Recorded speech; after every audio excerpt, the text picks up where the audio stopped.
Why, hello there, ladies and gentlemen. Welcome back to Voice of the Valleys again with your host, Mr. George Cresswell. Hope we are all doing well.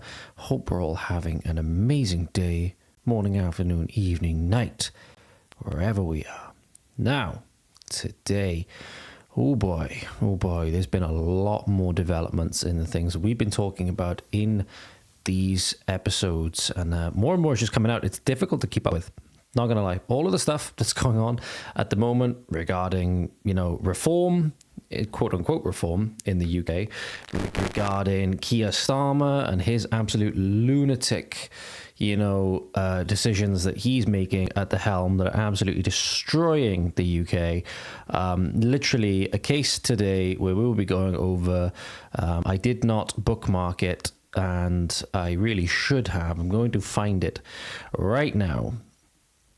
Stephen Crowder posted it, and it's literally, where is it to? There we go. Keir Starmer did the meme. I did repost it, but I'm gonna go in my bookmarks and find it later. A case of Keir Starmer did the meme. But we've got a few things to go over first. The thing we've been talking mostly about at the moment, sort of the main story we've been going over, has been the reform drama in the last couple of episodes. And that's going to be no different today.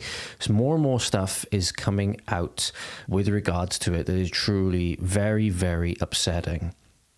Particularly regarding, as previously mentioned, in this series, that reform in leaking the document early and seemingly jumping the gun on it, as even the independent KC have said, and obviously they did not redact the names of Rupert's staff. I believe, according to him at least, there were three members of staff who have been deeply affected by this.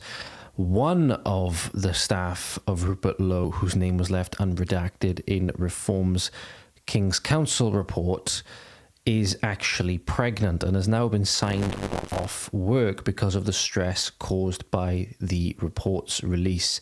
This is very, very upsetting indeed. Oh, why is that not working now? Why is that not coming through my headphones now? Why is that not working? That's still the best. Do bear with me a second, guys. I'm trying to work out why this is not working. All right, let's put it back over there. Let's put it back on that. Oh, for some reason this is no longer bringing the audio through my headphones anymore. Bear with me, guys. Give me 2 seconds.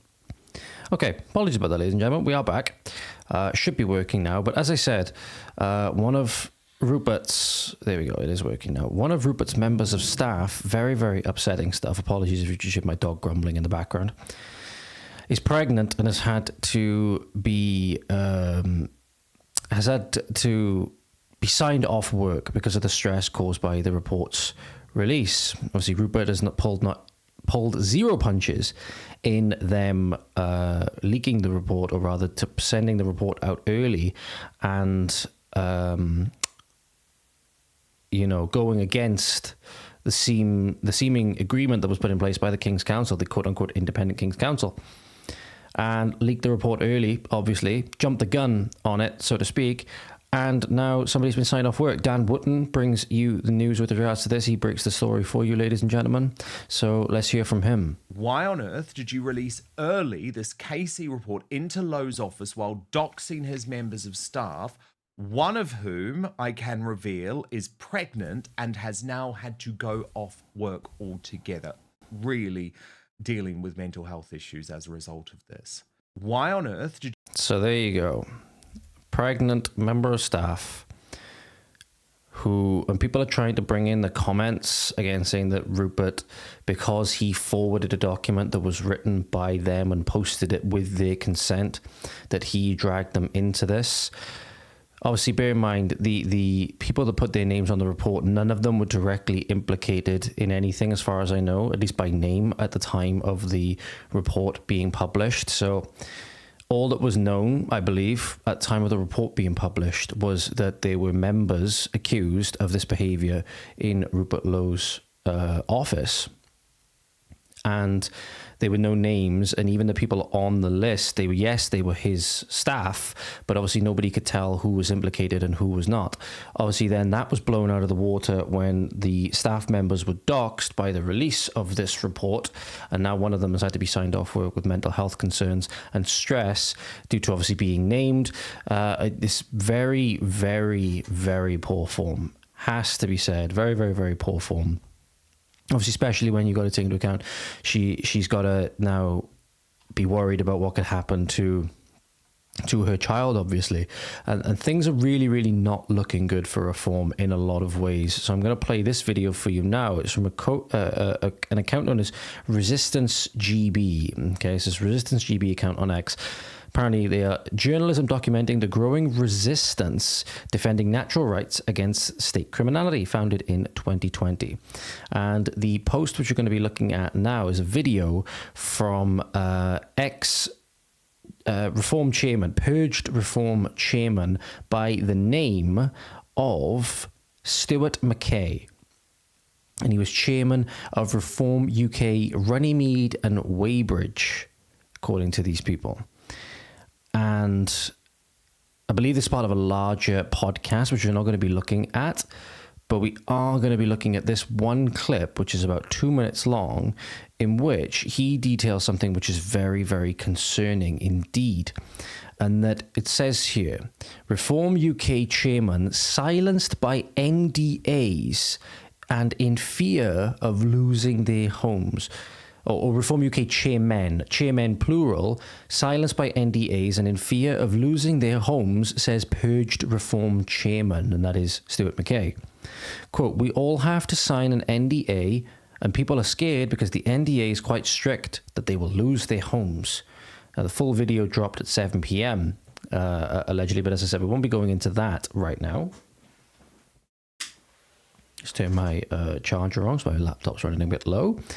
We're now going to look at this video together. So allow me to bring Mr. McKay up on the screen for you. And let's see what he has to say. As far as I can tell, the whole country of constituency is up in arms and it needs to happen. But no one wants to say anything because they will get sacked with immediate effect, with a 4-line email. How many times have we seen that with the Reform now?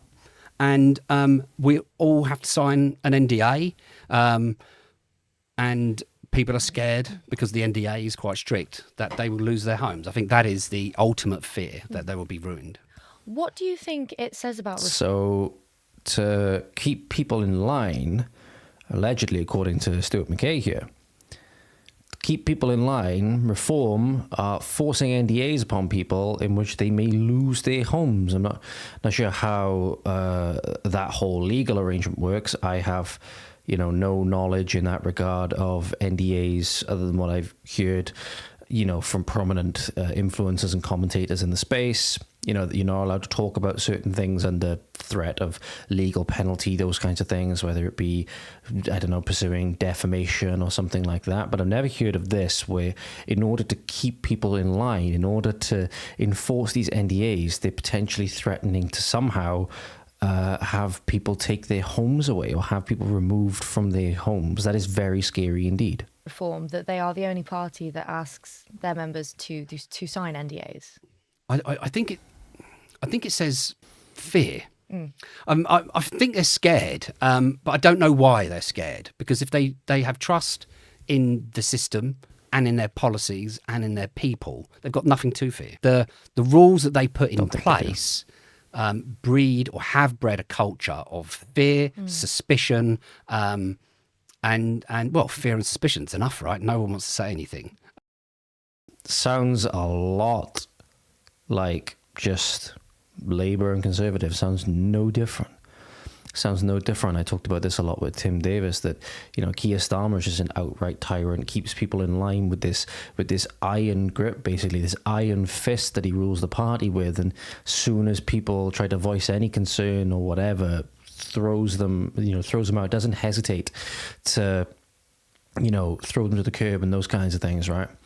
So this sounds an awful lot like just one of the other parties, which is what I've been saying for a little while now. And I say that somebody that's, was cheering reform to the high heaven before, and I just hope more and more people are realizing it now.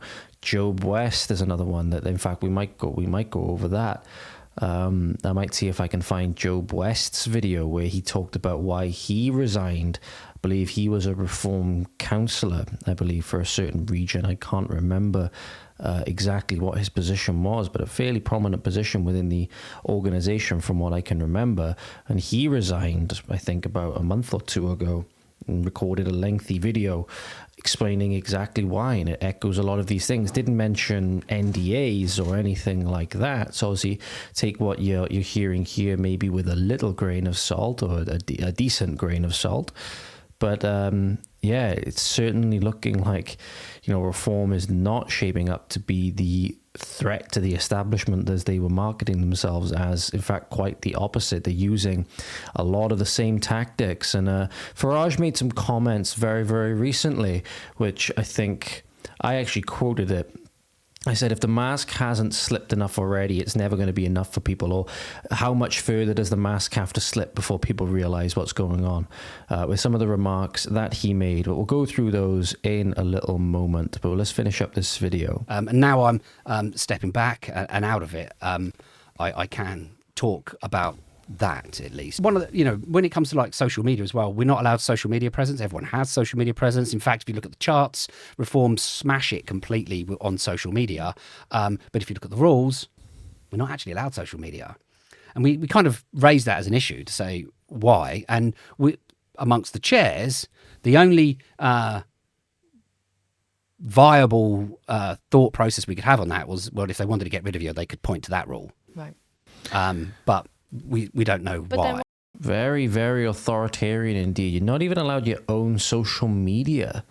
Very, very authoritarian indeed. Who knows? You might end up as a Ben Habib or Rupert Lowe if your social media presence starts to make Farage feel insecure about himself. If you start to attract the wrong attention from people who you as a matter of a few weeks before, were championing you to the high heaven, which reform was doing, which Elon Musk was doing. Elon Musk was backing reform, and then he made the post saying, Farage is not the man, reform needs a new leader. He can obviously see all the way across the Atlantic. Elon can see that, but yet people even inside the country cannot see it. But ever since then, since Farage has been on this warpath of absolutely destroying everything that people wanted reform to stand for, and just turned it right into another branch of the establishment.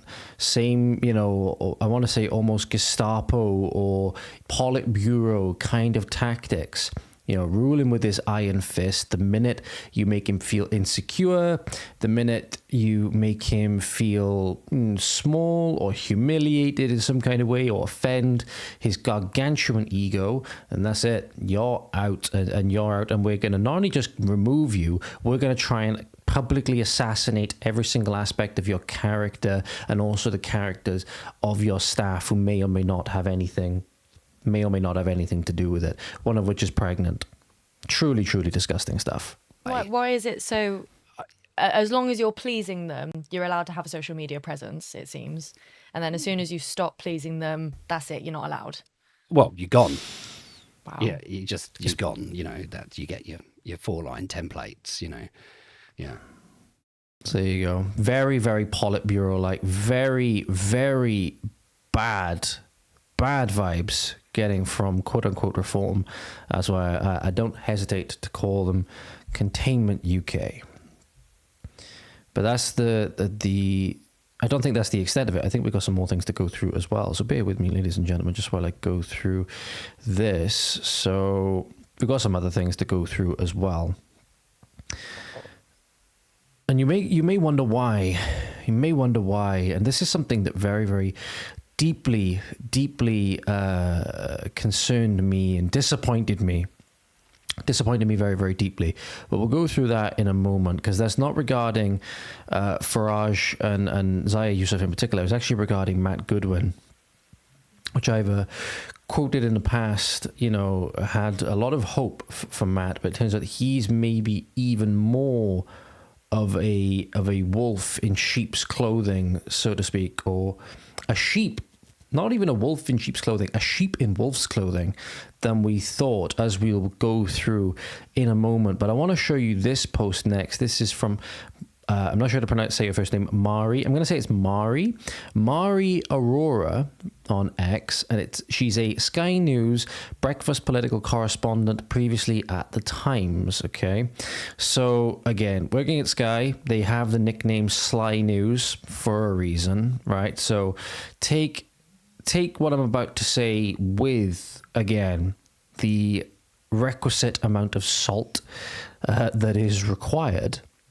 But these are remarks that Nigel Farage is alleged to have made at lunch with the Parliamentary Press Gallery, in which he made some comments about Keir Starmer.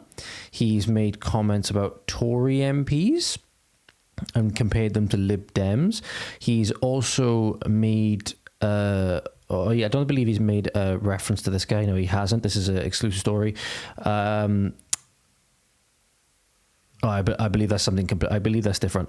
And he also made comments on his relationship with Elon Musk and mentions the change in the viewpoint regarding a certain prominent political figure. But I will let you see this for yourself now. So this is the post in question. Now, for those of you listening, or for those of you not watching, I will read it verbatim for you. Nigel Farage at a lunch with the Parliamentary Press Gallery.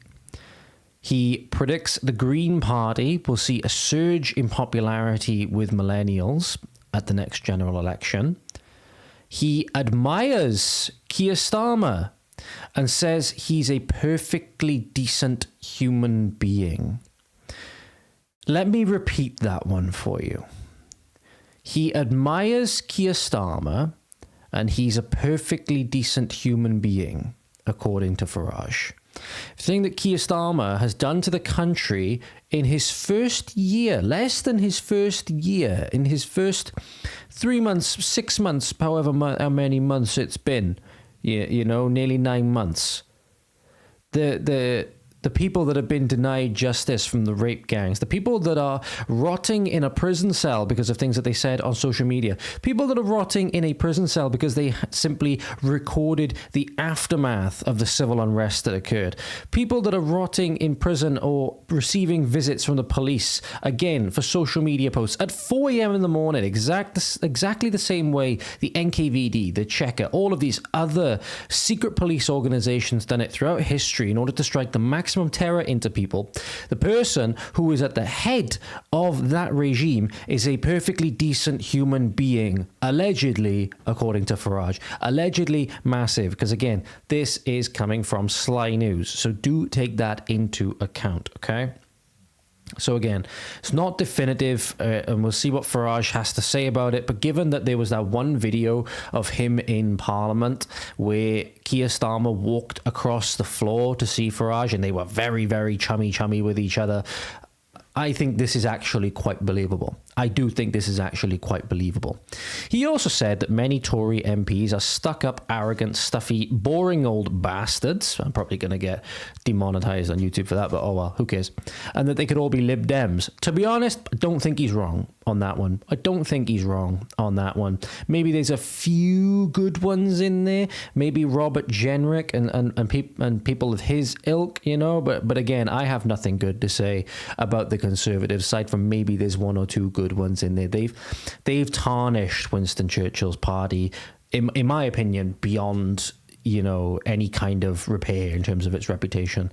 The Boris wave and Boris Johnson being the head of the quote-unquote Conservatives, absolutely, they should never be, I say they should never be forgiven, obviously, forgiveness and all that, but should never be forgotten what they've done to this country, and they should not simply be let off the hook for it. They've destroyed the name of the Conservatives intentionally.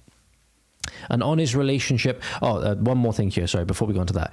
He believes the UK has, quote, blown it in a trade deal with the US to avoid tariffs due to come in the next week. Agreed. I don't think that's an unfair assessment of the situation, given that Keir Starmer has allegedly played a substantial role in sabotaging the peace talks between Vladimir Putin and Zelensky. And all of the European leaders have obviously played their role in that regard, maybe aside from Poland and Hungary. But I'd say that's a pretty good assessment.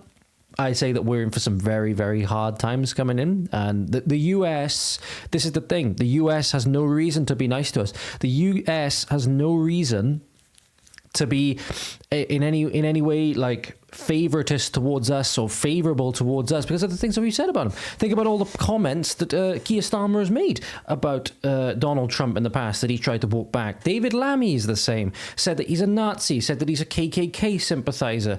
All of these things. A disgusting, vile racist. And the graffiti going up in London, in capital city, every single day, seemingly depicting, even Farage, depicting Farage as a Nazi, but depicting, Donald Trump, Elon Musk, all of these other figures, these patriotic figures that actually care about their countries as members of the SS. So why do the Americans have any reason to be nice to us when we've turned into a state that has shown itself that it doesn't value freedom of speech, doesn't value freedom of religion, doesn't value any of these other things that America obviously stands for. Freedom of religion, there's caveats to that term. Okay, it doesn't mean all religions. It's mainly to alleviate the conflict between different fighting Protestant domains at the time of the Constitution being written.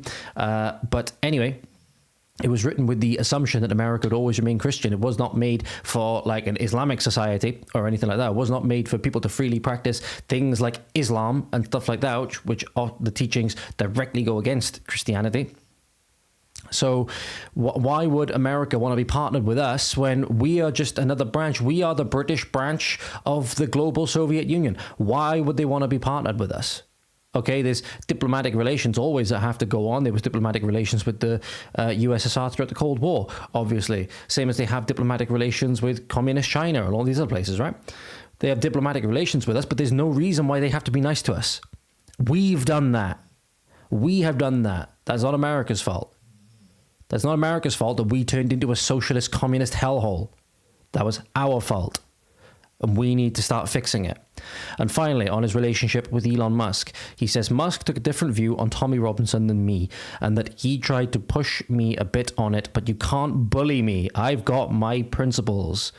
Like politically accommodating Islam. I forgot about that one, Farage. He says he and Musk still talk and text a bit. So obviously he's still feeling very, very sad that he got burned by his, somebody who probably had very high hopes that would back him in his electoral pursuits.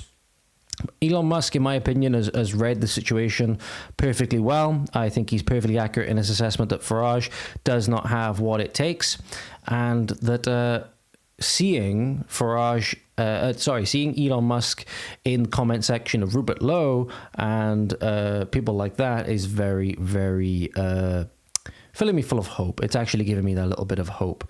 We have people in the comments, for example, Starmer is a good human being. At Nigel Farage, you actually demented. He's pure evil and destroying Britain. What the hell is wrong with Farage? Has he lost it or what? And digging his own hole. All of these people saying he's digging his own hole.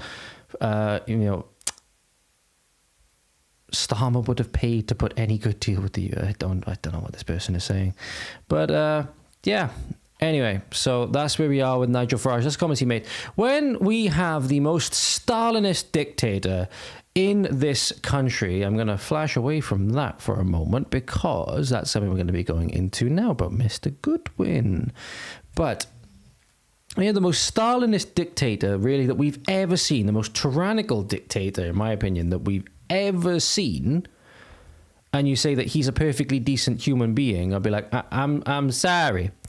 I'm sorry, I don't think you've got a very good read on the situation to put it mildly, I don't think you have a very good read on the situation. But now, this is going to be very interesting indeed. So the other one that sort of snuck in quite surreptitiously in some ways is Mr. Matthew Goodwin. Now, Matthew Goodwin has been very, very good at, in my opinion, what is now being an extremely effective containment vehicle for the new establishment that will be coming in under reform. Because a lot of people are digging into Matthew Goodwin's past, and there's been some very troubling things regarding Mr. Matthew Goodwin. He did a very good job at convincing people that he was this, patriotic, stick it to the establishment figure, right? But in 2011, Matthew Goodwin wrote a series of articles in what is termed Right Response for Chatham House, Understanding and Countering Populist Extremism in Europe. He wrote it in a Chatham House report, and it has a name on it, which I'll show you now. And the person whom I bookmarked this from said he literally wrote the book on how to contain populist parties, and yet now he's within the infrastructure of a quote-unquote populist party, right? He's now a reform insider and top advisor to Nigel Farage. And when you see stuff like this now, it makes you wonder, not only with the the appointment of a Mohammedan chairman, which is a very, very, very questionable action to take, especially for the fee of £200,000 that was, conveniently given to it. And then all of a sudden he was appointed to this really big position of authority, got there completely undemocratically.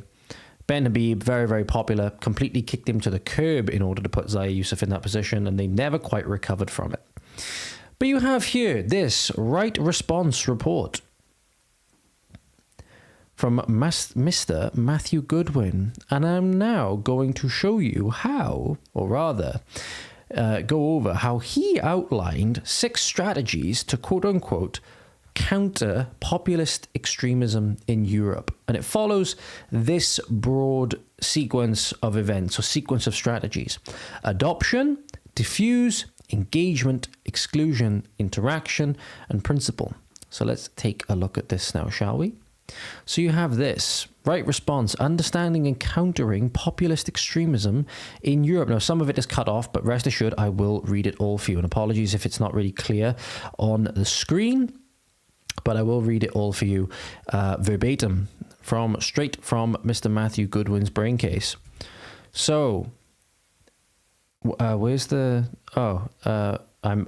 I think the person has posted the two of them out of order. So it starts off with exclusion. Exclusion would see attempts to block PEPs. Now, I'm not sure what PEP stands for. There's no abbreviation. There's no abbreviation for it in the document as far as I can find. I don't know what PEPs stands for. So, like MEP stands for Member of European Parliament. Again, it's maybe something to do with the European Parliament, maybe, I don't know. From accessing public office and influencing debate. Or would it be populist extremism parties, maybe? That's maybe what it stands for. That would make sense. So exclusion would see attempts to block populist extremist parties from accessing public office and influencing debate. Yet there is little evidence to support the conventional wisdom that excluding populist extremists from debate and public office actually works. Rather, the opposite appears to be true. Parties that are excluded tend to adopt more extreme ideological positions.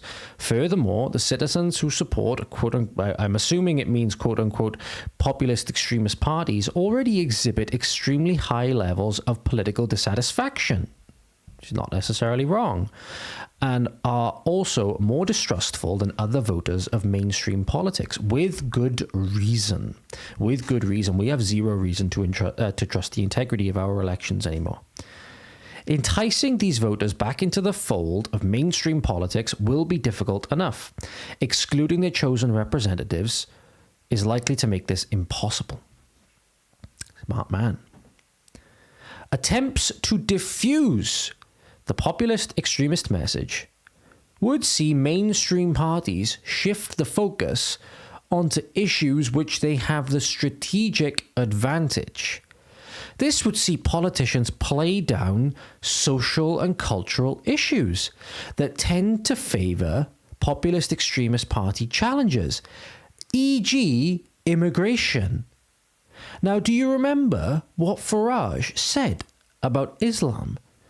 Do you remember what Farage said about Islam? Bear with me, ladies and gentlemen, whilst I remind you what Nigel Farage said we must do with regards to Islam, which is a very, very, very hot topic at the moment, and is something that, quote unquote, populist extremist parties would be thriving on, according to Mr. Goodwin's diagnosis, or according to Mr. Goodwin's philosophy. Let me remind you, in November of 2024, Farage had this to say about Islam. But the nub of it is, we have a Muslim population in Britain growing by about 75% every 10 years. Right? That's just where we are. Mm-hmm. If we politically alienate the whole of Islam, we will lose. We'll lose. So how does one include We them? will lose. By 2050, goodness knows what kind of a terrible state we're going to be in. Mm-hmm. But the nub of it is, That's what he had to say. That people, an ideology that would have no qualms in using our democratic system to overthrow and get rid of our democratic system, we have to accommodate that in our politically democratic system, at least what used to be a democratic political system. What was it that Matthew said? What was it that Matthew said again? Attempts to diffuse the populist extremist message would see mainstream parties shift the focus onto issues in which they have a strategic advantage, and they would see politicians play down social and cultural issues that tend to favour populist extremist party challenges, and play up more traditional issues that tend to favour established parties, e.g. the economy.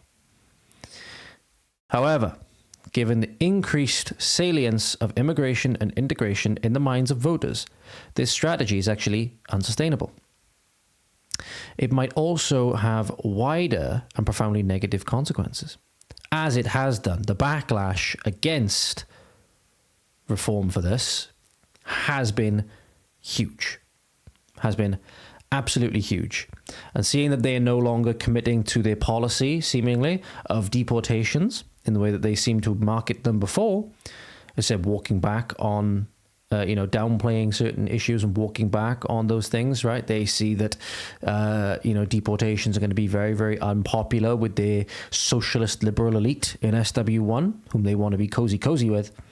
So they've started to walk that back. And now people have actually started to leave, and people are posting with pride. People are posting with pride the fact that they are leaving reform, and they are screenshotting their emails of confirmed cancellation and putting them all up over social media in this form of protest. Because before, reform were trying to make it very, very difficult to cancel the membership. There was no real way to do it other than contacting the bank or cancelling direct debit directly. I don't believe. I'm never a reform member, so please take this with me just knowing or just hearing from things from on social media. And at me in the comments if you want your own evidence-based excellence mug, by the way. My tea's gone cold anyway. It's not good anymore. My tea's gone cold. But a bit like reform, really. Just cold tea. Just the feeling of cold tea for reform. But people are now posting that with pride due to things like this, and due to Farage's almost Politburo-like tactics, especially with regards to Rupert Lowe. I think they've really screwed the pooch, or maybe screwed the goat. Maybe they've screwed the goat. But anyway, it might also have wider and profoundly negative consequences. The evidence suggests that when public concern over immigration goes unresolved, then overall levels of public trust in political institutions and the overall functioning of the political system are undermined. Yep. Absolutely, because it's literally people not getting what they voted for. So if you're in a democracy and regardless of what you vote for, the political elite, the political class is just going to go against that and do whatever they want no matter what, a bit like the clip in the previous episode, which you would have seen or you would know about if you've gone and watched it, where they done a focus group in a community in somewhere in America. I believe it was somewhere in Ohio, but I can't remember. And the mother was saying that they done a focus group in the community about introducing gender studies in elementary school, their elementary school system, and they were resoundingly against it in the community. And the board of directors on that school board voted 16-0 to bring it in anyway, literally going against it. So then the parents are in a similar position to the voters in this instance, being like, we're clearly not partners in this. You guys are trying to overrule us and exert your rule on us, no matter how we feel about it, and it's our children. Similarly, this is our country, this is our homeland, and it's being given away by the political class.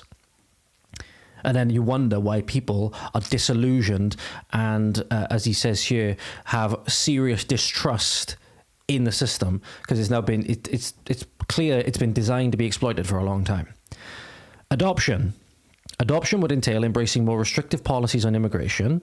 Integration, think about the term that they used, net zero immigration, not negative immigration, i.e. net positive emigration of people that shouldn't be here, or dare you use the term remigration, right?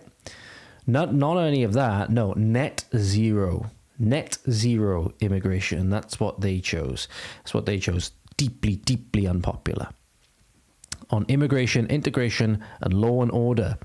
It is unlikely, however, that such a rightward turn would satisfy the underlying concerns of those citizens who sympathise with the populist central message, and it might even compromise underlying traditions of tolerance and pluralism. Yeah, we've had about it up to here with tolerance, Mr. Goodwin. We've had it up to here with tolerance.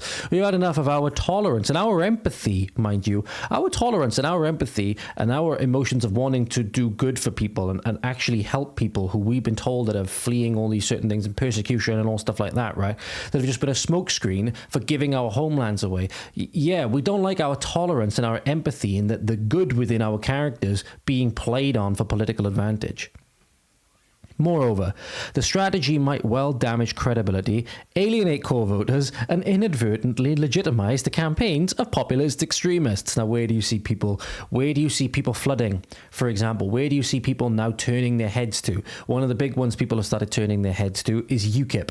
Okay, there's been many people that have been defecting from Reform to UKIP. There's even been councillors, allegedly, they have not been named by this organisation, but pardon me, there's even allegedly been councillors that have defected from Reform to Homeland. Okay, that was something they put up on their X page a little while ago, a few days ago. Literally, they had 2 councillors join. One of them, I don't believe, defected from anywhere, just like a person in the community that decided to sign up with Homeland as a councillor or whatever. And there was another one that defected from Reform to Homeland. Now that tells you a lot. That tells you a lot about where these people now are going. They're actually flocking more towards these right-wing or these populist parties, because the credibility of Reform, in my opinion, has been damaged, if not beyond repair, extremely close. And anything that's done at this point to try and recover that credibility, in my opinion, is just pure containment. And it's simply to get back those few fledgling voters, to maybe retain that 10 to 15% when the next one comes around, is to leech the right-wing populist vote away, to destroy, again, the patriotic, the one chance we've got to destroy it and split the vote. The people that didn't quite want to lose hope. And go for these actual parties that I think will actually try to make a difference. Yeah, we've had enough of tolerance. And we've had enough of people trying to gaslight us and all of these different things with adoption and diffusing and exclusion and all of these things, right? It is also distinctly unlikely that mainstream parties will be able to convince voters that they can deliver a competent performance on these more divisive issues. They haven't. They haven't. Look at Labour in Wales, for example, 25 years. 25 years they've had, and they've ruined the country. Like Conservatives and Labour in Westminster, all the way from, even started beginning under Thatcher from what I understand, but then all the way through those years up until Blair. Obviously it was accelerated and consolidated under Blair, and it's just been ramped up so much since then by Conservative and Labour alike, because they've all been influenced by the same globalist NGOs. They all have leaders: David Cameron, Boris Johnson, Penny Mordaunt, Theresa May, Gordon Brown, I believe, Tony Blair. Who else has been on that list? Boris Johnson has been on there. Keir Starmer, obviously, Rishi Sunak. All of these people have been featured, and I believe were either part of like the Young Leaders, World Economic Forum Young Leaders program, or they've been deeply involved with the World Economic Forum in one way. The political system, at least all the way since Blair, a minimum since Blair, has not been sovereign UK government. It has been globalist World Economic Forum UN government. That's who it has been. That's who's been running the show. And all these other things, like the ECHR, even that in itself, yes, there are articles in there that stop us from doing certain things, but even our own legislation, regardless of, as I said, Poland is doing its own things now, regardless of what the ECHR says. And James Harvey made this aware, is that the biggest thing that's hamstringing us with regards to not being able to deport all of these people that are doing these heinous crimes that will remain unnamed for the sake of potentially saving some monetization if I get enough views on this episode. Or even copyright restrictions, or not copyright restrictions, but restrictions due to foul language and stuff like that.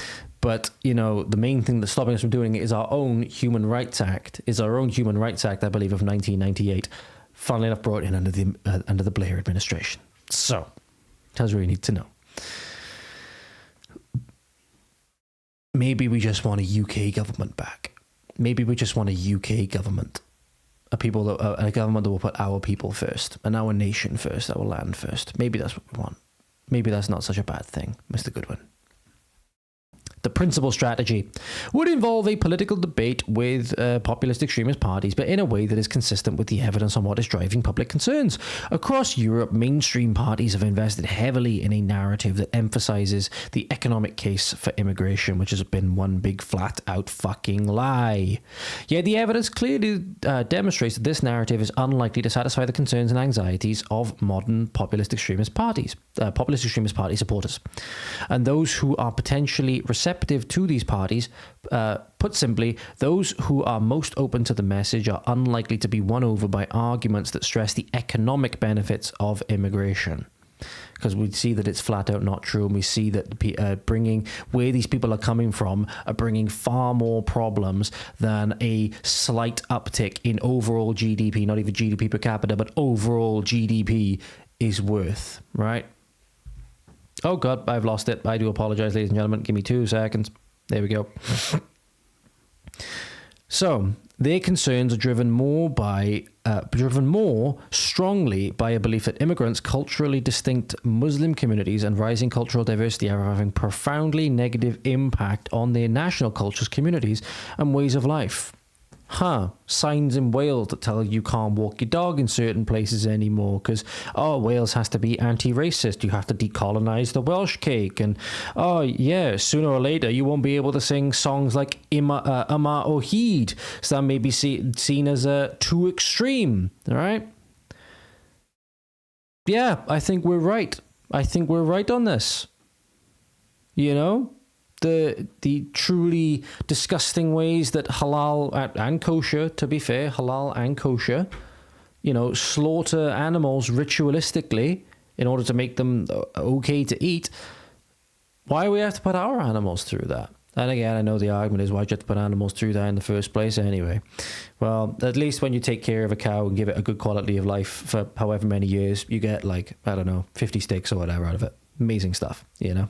God is good. God is good. But anyway, these citizens will want a conversation about these threats, but at present, only populist extremists appear to be talking to them. Mainstream elites need to go beyond making the economic case for immigration and begin making the case for cultural diversity. That sounds like something that's straight out of Tony Blair's mouth. That sounds like something that's straight out of Tony Blair's mouth. Honestly, the right needs to get their nose rubbed in diversity, cultural diversity, despite the fact that some cultures are bringing in honor killings and inbreeding and child marriages and child rape, pedophilia. That's all okay, right? Oh yeah, we need a bit of cultural diversity. I think our cultures were perfectly fine. I think our cultures were perfectly fine without this. But here's Matthew Goodwin explaining how we need to make the cultural diversity argument in order to negate the threat of quote-unquote populist extremists. Sheep in wolf's clothing. He talks a big game. Until he creates a meme that does not go down well when even reform voters and general public are polled later, because apparently the people that support remigration or the people that support Rupert Lowe are just the online right. But then they poll even their own voters, and then 99% of their own voters agree with, at minimum, deporting illegal immigrants and criminals, I believe, illegal aliens and criminals, I believe, and 66% of the population as a whole agree with doing the exact same thing, agree with doing these at least semi-mass deportation campaigns, right? Yeah, just the online right, Mr. Goodwin, just the online right, of course. Can't believe I featured you as in past episodes where I've championed you in some of the things that you've said. Can't believe it. In contrast to earlier strategies, engagement would require more serious investment in countering, I'm just going to call it PEP. I can't be asked to say populist extremist parties now on. I'm just going to call it PEP, okay, or PEP. It's for countering PEP campaigns at the grassroots. In recent years, the professionalization of politics has arguably left large numbers of voters feeling both disenfranchised and receptive to the populist anti-establishment message. The potential impact was best reflected in one local report, which found that some voters experienced more face-to-face contact with activists from PEPs than with activists from mainstream parties. So again, this report found that voters experience more face-to-face contact with activists from these extremist parties than with activists from mainstream parties. What reason do they care other than appealing to their main voter base, right? To win the hearts and minds of voters, mainstream parties should be part of the community, at least give the illusion that they are anyway, have an active and visible presence, and then I understand why my local councillor only seems to appear when there's a photo op. Wonder why. And forge stronger links to local groups and forums. In practical terms, this means standing full slates of candidates at the local level, engaging with voters face-to-face and redirecting some resources to revitalizing grassroots campaigns, whilst also giving our literal grassroots and our good farmland over to BlackRock. Amazing stuff. But at least we counter those pesky PEP extremists, right? Anyway, next one now. Lastly, and I know again it's cut off slightly, but in fact I will see, give me 2 seconds guys, I will see if I can slightly reorder it for you so you can maybe see the entire document. Okay, there we go. So I've just reformatted it. You can just about see the entire thing, which is good. This is awesome. So lastly, interaction would see much greater effort devoted to supporting contact and dialogue between different ethnic and cultural groups within a given community, though especially between members of the majority and minority Muslim communities. Got to appease those Muslims, right? Rather than focusing on the dynamics of party competition, the key here would be to tackle head-on the underlying concerns that are driving report for these PEPs. This approach draws on decades of research in social psychology that demonstrates how increasing levels of contact between members of different groups can reduce prejudice, counter perceptions of threat, and raise levels of tolerance. And look where we are. Look where we are as a society. Thanks, Matt. Really, look where we are as a society. Now, you have the goal to say anything about, rape gangs, about terrorist attacks, have the goal to say anything about these things, when all of your strategies have been to predispose us to this kind of thing, and you've openly talked about it. You've openly talked about using research from social psychology on how to how increasing levels of contact between members of different groups can reduce prejudice, counter perceptions of threat, and raise levels of tolerance. And then you wonder why we're in the shit that we're in, and why it got so much worse, and why police were arresting fathers for trying to rescue their daughters from rape gangs, and why all of this stuff, because you've got to be tolerant, you bigot, right? This strategy offers a way for mainstream political elites and other actors in society, such as voluntary and third sector groups, to support communities to become more resistant to populist extremist message. Populist extremist parties have spent much of the past 2 decades exchanging strategies, ideas, and best practice. This has enabled them to respond to new issues and events more innovatively and effectively than the established parties. Until the mainstream parties similarly begin to exchange lessons, root their responses in the evidence, and address the actual anxieties of these voters, populist extremists will continue to rally support among a new generation of citizens. We've just about had enough. We've just about had enough at this point. If populations and policymakers are to meet this challenge, they need to radically rethink their approach to populist extremism. Conclusion. Again, it's slightly cut off, but I can't be asked to reformat it again, so we'll just go with this. There is no uniform response to populist extremism, nor is there a, quote, single model that can be, or single, quote, model that can be applied across markedly different cases and regions. Each of the response strategies above comes with risks, and their effectiveness will be heavily influenced by the specific national context. It is also worth stressing that, when implemented, none of these strategies, or none of those strategies above, have halted support for populist extremists. In countries such as Austria, Denmark, France, and the Netherlands, PEPs have encountered quite different responses, yet their support at elections remains strong. It's almost like people can see through it all. That said, the 6 responses outlined above provide mainstream parties and other actors in society with a useful starting point. This was written to literally give the mainstream parties, the uniparties, a starting point on how to cancel or how to counter these quote-unquote extremist initiatives, which are patriotic initiatives.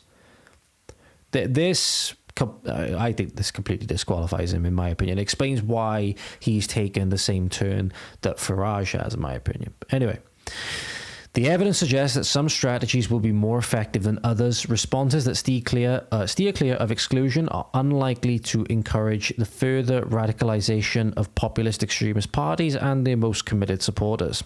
Meanwhile, responses that work towards resolving the cultural dimension of perceived ethnic threats are well positioned to tackle the roots of hostility to immigration and support for these parties.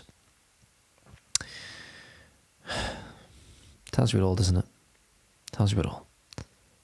The most effective responses will be those that focus on the local level, where engagement with voters and interaction between different communities is a realistic prospect and can be forged around shared experiences and conditions. PEPs have spent much of the past 2 decades sharing strategies, lessons, and examples of best practice.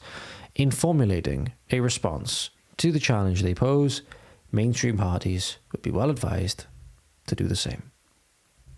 Matthew Goodwin, quote-unquote patriot, quote-unquote, anti-establishment reform UK advisor to Nigel Farage, giving the blueprint on basically how to sabotage all of these initiatives.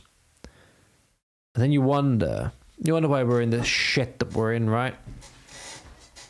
You wonder why we're in the shit that we're in. You wonder why all of our political alternatives seem to just be absolute crap. And it should really make you extremely envious of the Americans. And I'm about to share you something which will either trigger the shit out of you, if you're weirdo retard, in my opinion. It'll either trigger the shit out of you, or it will make you laugh hysterically like I did. So this is from the White House official account. This is tremendous, right? And I'm not going to show you it right away. I got to read you and show you the post that this resulted in this stuff. So I don't know if you've seen very, very recently, there's been a I don't know, what's the word I'm looking for? Proliferation of Studio Ghibli art as like this meme, right? Why was I not following the White House account, the based White House account, right? Don't know why I was not following it. But anyway, there's been recent uptick for some reason in people Ghibliing themselves. So let me give you an example. Let me give you an example of what Studio Ghibli animation or artwork style is like. So, where's a good example? And this is literally just straight from Google Images. So when you see stuff like this, right? So let me quick go on over. When you see stuff like this, you know, these kinds of artworks. So, you know, stuff like this, you know, oh, you can't really see it. I'm sorry, guys. You can't. Can I move it over? No, I can't. Let me actually visit this website. Screw it. So here you go. When you see stuff like this kind of artwork that you can see here, you know, this is the kind of Studio Ghibli stuff that we're talking about. Now, that's important context. Knowing what this kind of stuff is important context for what we're going to be talking about in a moment. So it's very cutesy art style, you know, stuff like this, right? So let's visit this one. This is going to be quite similar to what we're going to be looking at in a minute. So can I look at this? Is the image on here? No, it isn't. Oh, well, anyway. Point being, this is the kind of stuff that we're talking about. It's very cutesy art style. There would be, you know, I believe Studio Ghibli is obviously like an anime sort of publisher. So that's what we're looking at, right? Important because, as you'll see now, you have this. Virginia Bosora Gonzalez, a previously deported alien felon convicted, mind you, of fentanyl trafficking. Fentanyl being one of the most... What the hell is that? Oh, apologies, ladies and gentlemen. Give me 2 seconds. Right, apologies, ladies and gentlemen. Had to answer a phone call. But anyway, so this is somebody who's convicted of fentanyl trafficking. Now, fentanyl is one of the most dangerous drugs that exist currently on the market. It's absolutely crippled entire cities, entire communities in the US. Let me have a look, see what I can find on fentanyl deaths, maybe in the US in maybe 2024, if they have the data for it. So, according to National Institute on Drug Abuse, let's see what I can find, just for a little bit of context. One of the most destructive drugs, because it's so easy to overdose on. But here you go. Oh God, where's that gone? Hold on a minute, guys. My the graph that I was looking at has decided to disappear. There we are. So this is from the National Institute on Drug Abuse. Okay, overdose deaths, facts and figures. Now, I'm aware you can't see the whole of it, but so this is looking now at fentanyl. I believe, or it should be doing it anyway. Or is this just general? Oh, this is drug-involved overdose, so it's not specifically fentanyl. Wait there, guys. Let me see if I can find something specifically on fentanyl. Right, okay. So I haven't managed to find like any graph or anything like that. But according to DEA, so the United States Drug Enforcement Administration, although overdose deaths are declining, this was published on December 16th, 2024, it's still truly shocking the amount of people that have lost their lives because of fentanyl, because of Joe Biden's open border policies that just allowed the cartels to absolutely run the border. So, for example, more than 107,000 people lost their lives to drug overdose in 2023, with nearly 70% of those deaths attributed to opioids such as fentanyl. Now, I'll give you an example of what that would actually work out to in a moment, because if we simply, for example, if I go here and I go, if we go calculator, literally, and if I bring this in the middle of the screen, so you should hopefully be able to see it. Oh, no, you can't actually see it. I thought it would just bring that up, but oh well. If we do 107,000 times 0.7, so that would be 70%. That is just under 75,000 deaths, right? 74,900 deaths. Apologies, guys. Obviously, I wanted to show my calculator so you could see it, but a good 70,000, 75,000 nearly deaths, right? And this is a statement made by Division Special Agent Stephen T. Bell.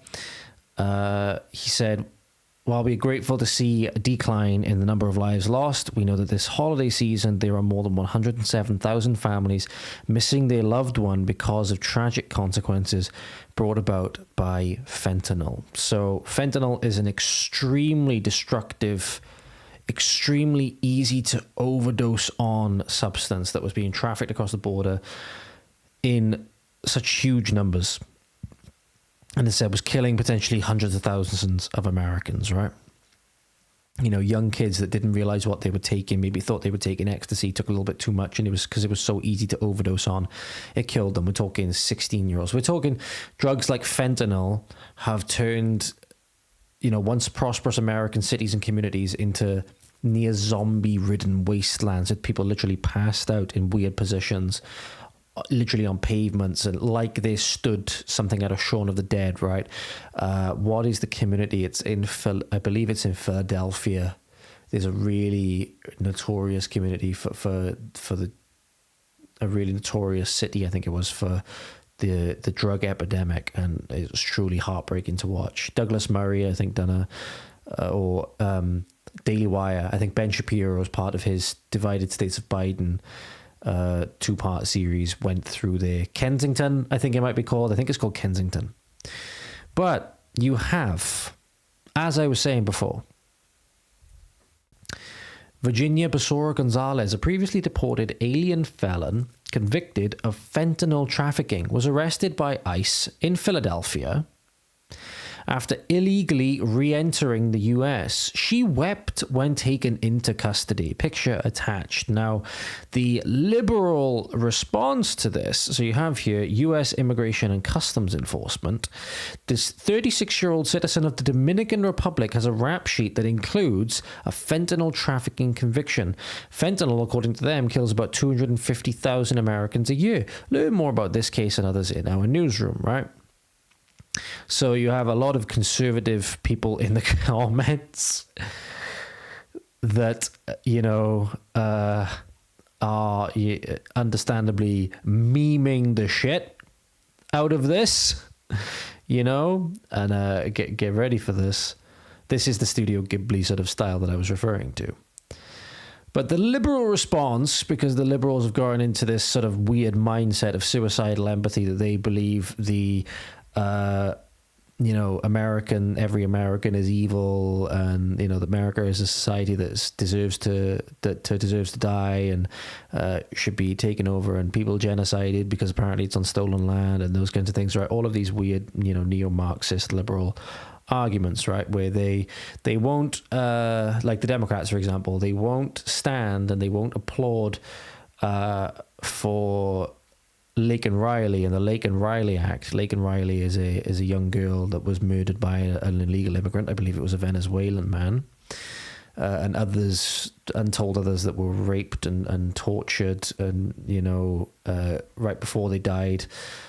They won't, you know, they won't hold any vigils. They won't show any respect for American citizens that have fallen victim to the open border policies because of the was it MS-16? Is that what it is? Is it MS-16 or MS-21, whatever it is, the Venezuelan gang organization, the Venezuelan terror organization, Satan worshippers that were coming across the border and literally running roughshod in American communities. They will plead and, you know, go on about Trump not doing due process by deporting these foreign terrorists, right? And people like Virginia here, who are fentanyl dealers, convicted fentanyl dealers. But you want to know the White House's response to something like that, right? This is how you know you just got the most based administration in history. And we could really do with something like this in the UK for, I don't know, maybe the however many foreign pedophiles and rapists and all stuff like that have pleaded with the ECHR and pleaded their rights with the ECHR and pleaded they can't go back home because of their mental health and the persecution that they will face for the heinous crimes that they've done. It's a massive indictment on our society when their societies, which we, in my opinion, at least until we get our shit in order, rightfully call primitive and barbaric, would exact primitive and barbaric justice on them. But yet we harbor these people, we house them. But the White House, the official White House account, right? The official White House account simply does not give a fuck. They simply do not give a fuck. They're doing the equivalent of the Bye Felicia, Bye Virginia, because they Studio Ghibli'd this shit. They memed the fuck out of it. This is tremendous. This is tremendous. I'm sorry, I don't have to feel sorry for this, illegal alien that's trying to make a buck off of Americans basically committing suicide via opioid overdoses, even though they don't mean to. Okay, and preying on these innocent Americans and all the 107,000 Americans, or however many thousand Americans, however many 100,000 Americans, according to ICE or whoever it is, are losing their life because of these harmful substances that are being trafficked across the border for a disgustingly high profit. No sympathy. No sympathy. Get them out. Send them away. Send them away on the next flight available. And no matter how much they cry, Studio Ghibli the fuck out of them. Truly amazing. Truly amazing.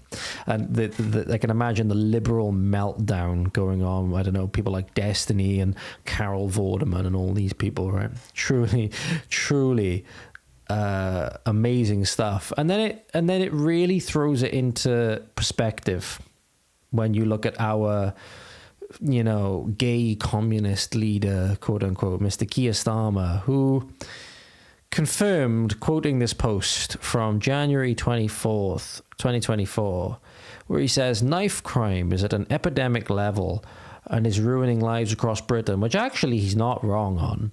He's not wrong on, but people are memeing the fuck out of him because of the solution that he's chosen. As Prime Minister, I'll crack down on all sales of these lethal weapons once and for all. When I announce a ban, you'll get a ban, like free speech. Okay, so this is the post that I'm referring to. Our glorious dear leader here, right? You want to know what in his infinite wisdom he cooked up today? Remember, guys, you got to take into account when you ban something like a violent weapon or something like that, right? A gun, whatever it may be. Who's still going to have those things, right? Regardless of what the ban says, regardless of what the law says, regardless of what anything else, right? Do you think there's going to be people that maybe don't really care for the law?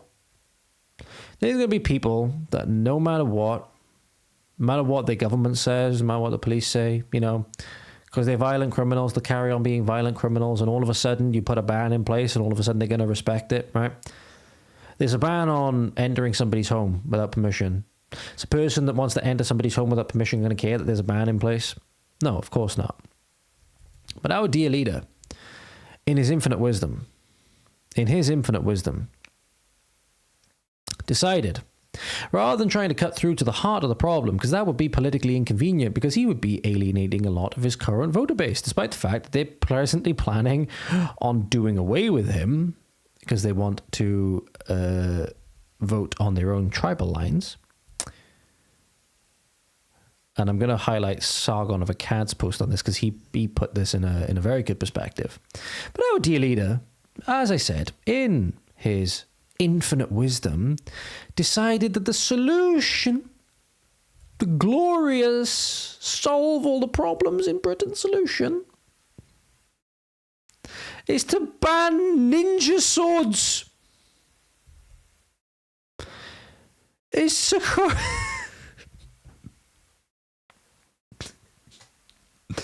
is to ban ninja swords. When we promise action, we take it. You gotta laugh, because if you don't laugh, you'll cry, right? And this is what I was referring to. A lot of stuff I didn't plan on going into today, because there was some other stuff which I wanted to go into, but we're going to finish up on this, because this is actually going to be some nice light-hearted stuff to finish this episode on. I always like to try and finish it on a light-hearted note, because there's so much depressing stuff that we have to talk about. Point being, certain individual from America, prominent streamer and prominent podcaster, Mr. Steven Crowder, memed the fuck out of our dear leader.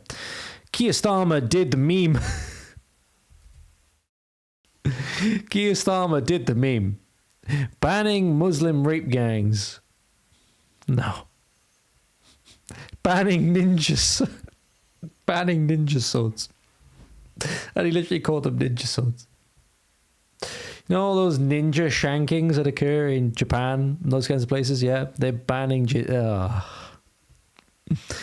It's the same argument that was made for guns. You know, guns don't kill people at the end of the day.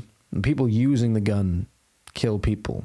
The gun is just a tool that is used, and you could do that with anything. You don't need to watch John Wick film to see all the innovative ways there is to kill people.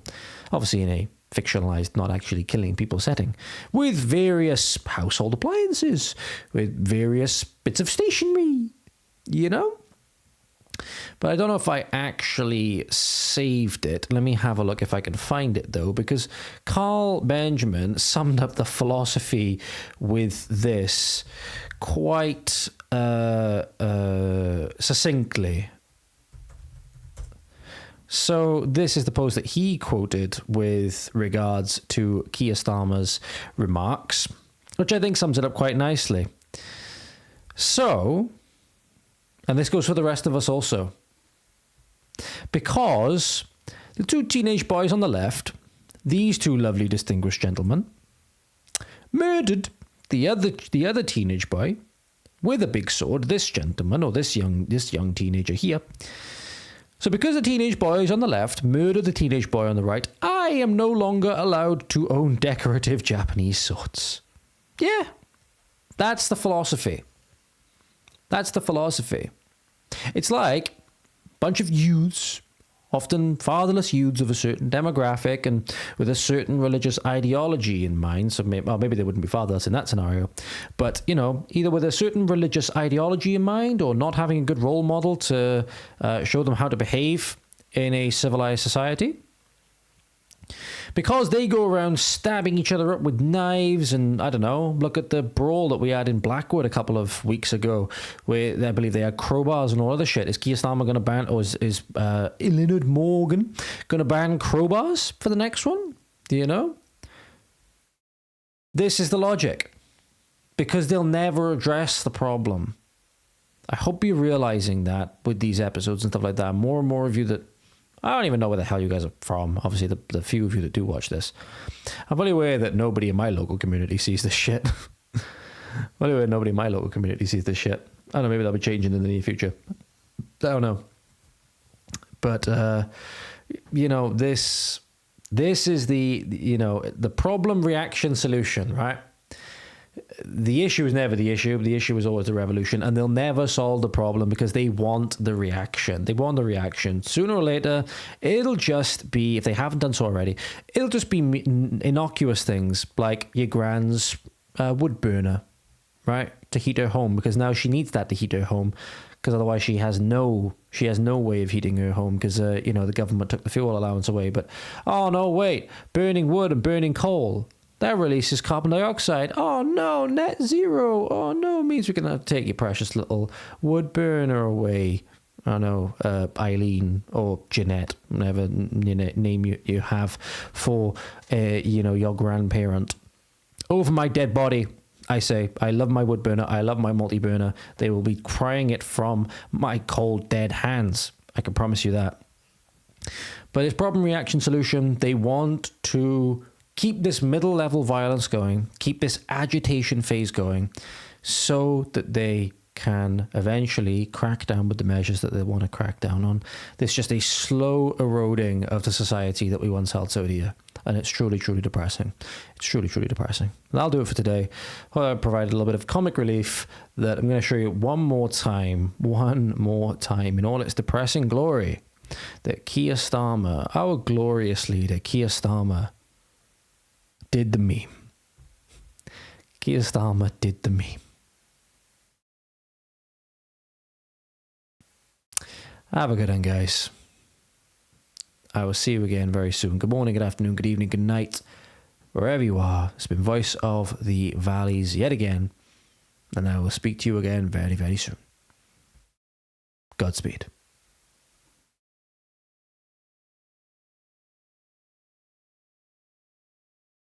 Oh no, I've done that completely wrong. I was going to say that yes, I did in fact steal that catchphrase from Matt Walsh. Now goodbye.